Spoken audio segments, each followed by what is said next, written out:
Interested in reading the new Kingdom Keepers spin-off series Inheritance? Here are a few of my notes on the third and final Kingdom Keepers Inheritance book, The Final Draw. It's also the final Kingdom Keepers book ever, point blank.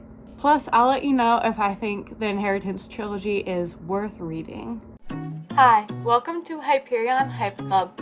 My name is McKenna and I love the Kingdom Keepers books by Ridley Pearson. Join me as we discuss this series and others published by Disney Hyperion Books. Let's get into it. Okay, so some pros for this book. And if you see this, my laptop, this is where my notes are. I'm trying to record this on my phone today, which is new for me. Pros, the climax had a cool twist that I did not see coming. We got to go to a fun new location for a short bit. There was a Peter and the Starcatchers mention, which was written by Ridley Pearson and Dave Barry. So nice little plug for his other middle grade Disney series. There was The Little Mermaid TV show throwback with a brief appearance by a character only seen in that show and not the movies. The book ended with a full circle moment that made me smile. I also want to say a niche Disney adult thing. Blair collects Disney pins, as I do. And one thing she was after was a 2018 Ariel carousel pin. I looked it up and it's pretty cute. It's a Hong Kong pin, and I'll totally leave a link to the set in the description if any of you guys want to see it too. I'm definitely going to keep an eye out for it now. Okay, and then I'll do some minor cons and then some major cons for this book.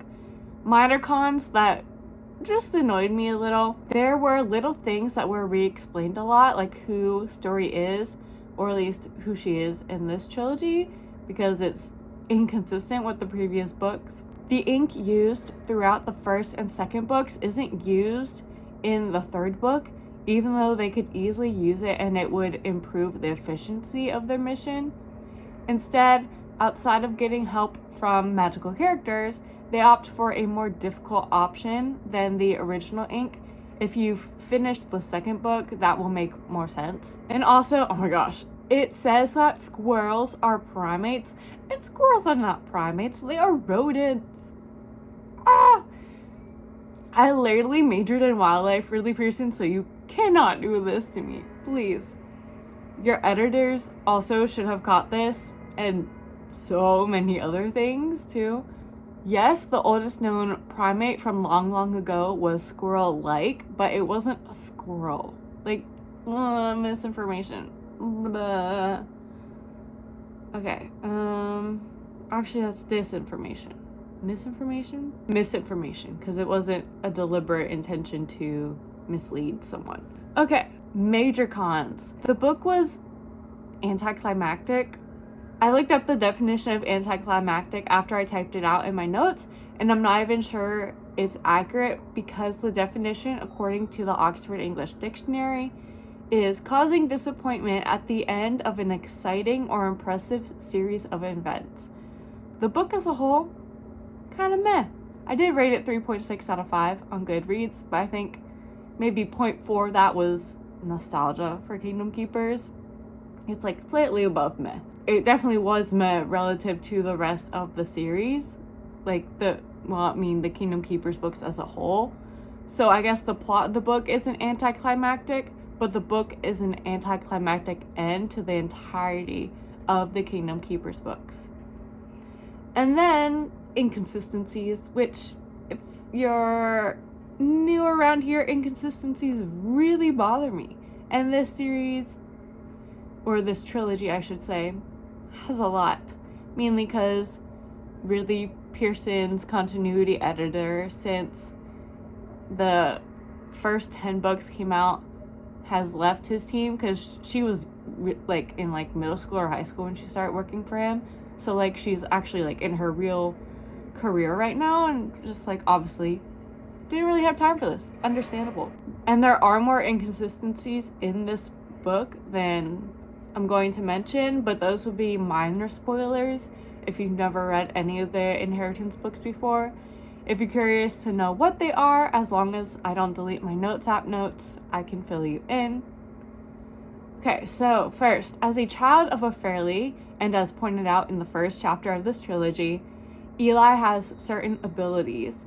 He used those abilities in a new way with a certain princess toward the end of the second book, and when he does it again in the third book, he said he's never done that before, and it irked me like all of these inconsistencies do.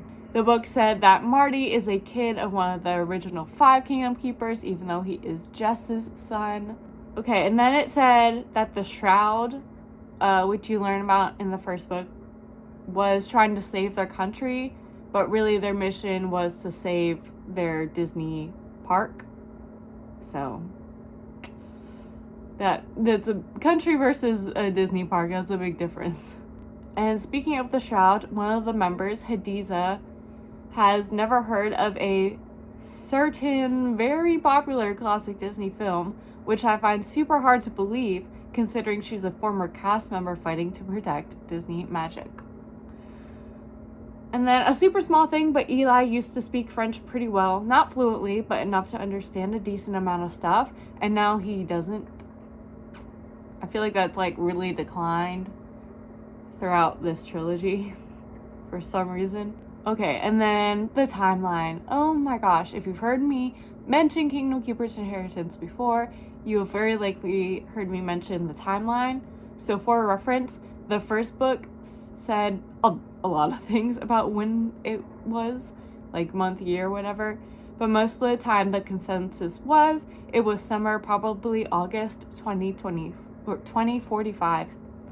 The second book took place in October, a few months after the first one, but they said it was 2040, again most of the time, not all of the time, because they also say Galaxy's Edge is 30 years old, which would make it like 2049, but whatever.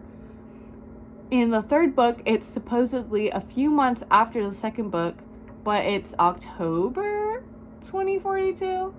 And I say October as a question because the first chapter literally started by saying it was August, and then by the end of the chapter, it was saying it was October. Okay. And then the final draw also says that all books take place within 1 year of each other. So,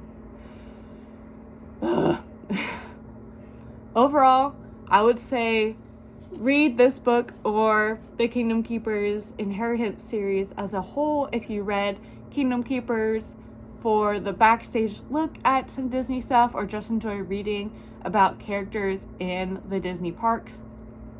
If inconsistencies bother you though, I wouldn't read Kingdom Keepers Inheritance. I mentioned the term anticlimactic earlier, and I think it applies to this trilogy relative to the 10 books and 2 novellas that preceded it. It's definitely not a must-read for Kingdom Keepers fans, and it honestly hurts my heart to say that. Ridley Pearson and Disney Publishing really dropped the ball when it came to continuity. It feels weird that I have the whole hardcover trilogy on my bookshelf, and I don't think I will read them again. Well, maybe the first one, but I can't find it in my heart to get rid of them. So, yeah, it's just a bit of a disappointment. And after I wrote my Goodreads review and I let myself read other reviews, it seems to be a consensus. And one person actually wrote a 4-star review that was just like wishful thinking before the book came out. I'm guessing they hadn't read it yet. They were just hoping that this one would actually wrap up this 13 books plus 2 novellas nicely, and kind of didn't. I mean, the ending did make me smile, but it was sad seeing how Ridley Pearson's writing and Disney's publishing has declined with this series, or quality of publishing, I should say, or quality of editing has declined with this series, especially with the Inheritance trilogy, because the first 10 and the 2 novellas were so good. But yeah, I'll leave it at that. Bye, guys. Thank you guys so much for listening to this episode. Please remember to rate, review, subscribe, and follow. Also, please chat with me and other members of this club in the comments of the YouTube video. My other social media information and a link to the Long Distance Sisters podcast I am also part of will be below. Back in a whack.